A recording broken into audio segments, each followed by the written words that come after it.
What's going on, boxing fans? It's your boy Ash, just out here in Houston, kicking it.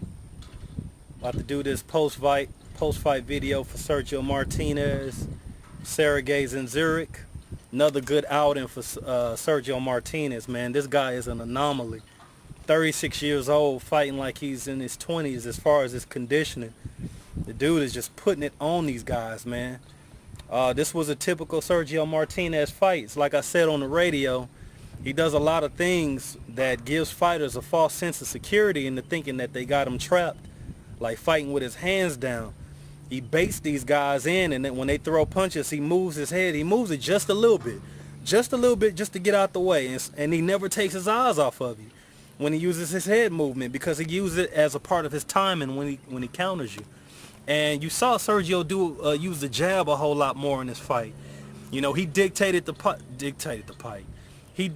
fight from the first bell. He started establishing the jab, moving around, trying to feel the guy out. Noticed that the guy was very upright, so he became very easy to counter. Initially, Sergio was having a little trouble trying to land that left hand, but he began to open up, especially when he started dropping his hands. See, initially, Sergio started to fight out with his hands high, and he was throwing his jab. He was very, very sound when the fight began. But as he began to get comfortable or get in his comfort zone, he began to drop his hands and move his head and use his reflexes to avoid the shots. And, you know, just like every other opponent in the past, Dzinziruk, he fell for it. And when he committed on his punches, when he committed is when he got countered. And he could not solve the puzzle. But one thing I want to give credit to Dzinziruk for is he is very technically sound. Holds his hands up very high, very stiff jab. He has deceiving power, but one thing I noticed on fight night was that hook. That boy's hook is nasty, man. It's very quick, very sharp, very short.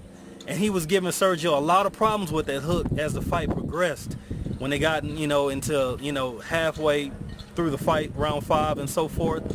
I think it was round 6, he had a very big round.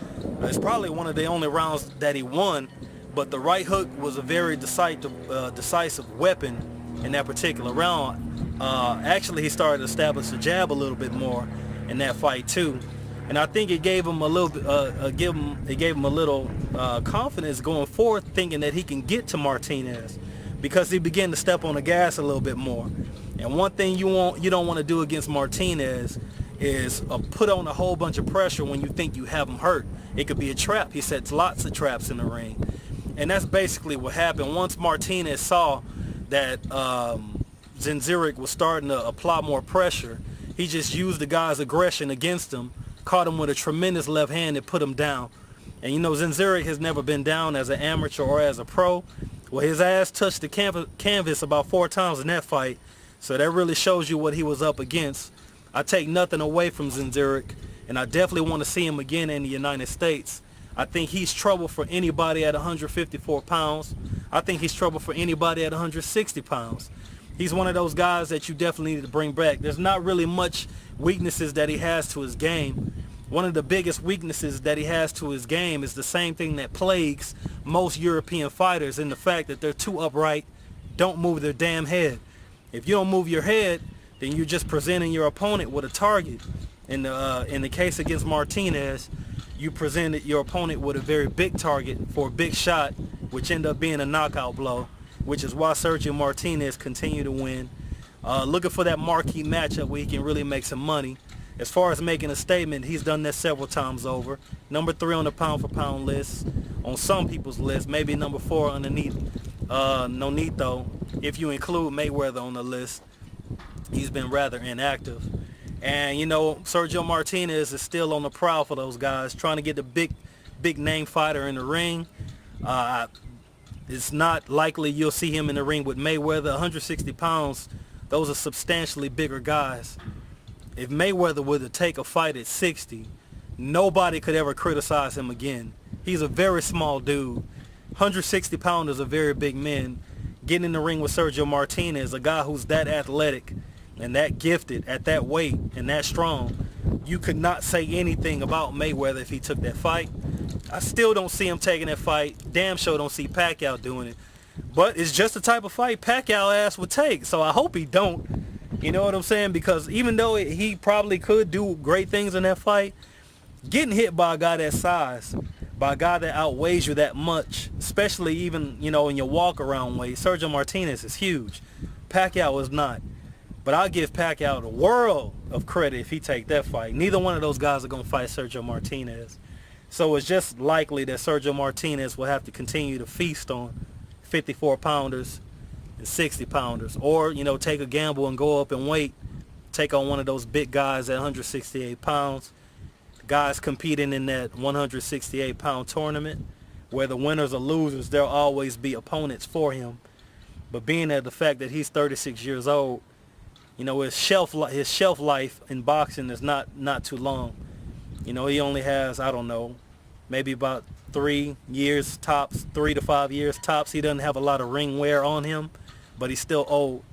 And not everybody can do what Bernard Hopkins is doing. So until he proves me different, you know, I'll continue to back Sergio against any of these guys. I really don't see anybody, you know, messing with him right now at this weight. He's fighting, he's doing his best boxing right now. And, you know, I wish him all the best. You know, this was another successful defense. He continues to make a case as why he's one of the best fighters in the world and why guys need to take notice before you sign that contract with him. You got problems. You better take it seriously. Dzinziruk took it seriously. He still came out on the losing side. But you know what? Like I said previously and many times before, when you got two great fighters in the ring, somebody's got to take that L. Both guys can't win. So I look forward to seeing more fights for Sergio Martinez in the future. Wish him all the best. Great victory. That'll wrap up this post-fight video. You got comments, leave it. You disagree, leave that too. You know what I'm saying? All I ask you, like I used to always say before, just be respectful like I am to you. I don't care if you disagree. I respect you. You're a person. I'm a person. You're a man. I'm a man. Or you're a woman or whatever. I respect you until you show me otherwise. But you know, I don't know everything. I'm just voicing it and trying to give it to you the way I know how. And I thank you all for watching. Until next time, it's your boy Ash. I'm back at it again. I'm back in the gyms.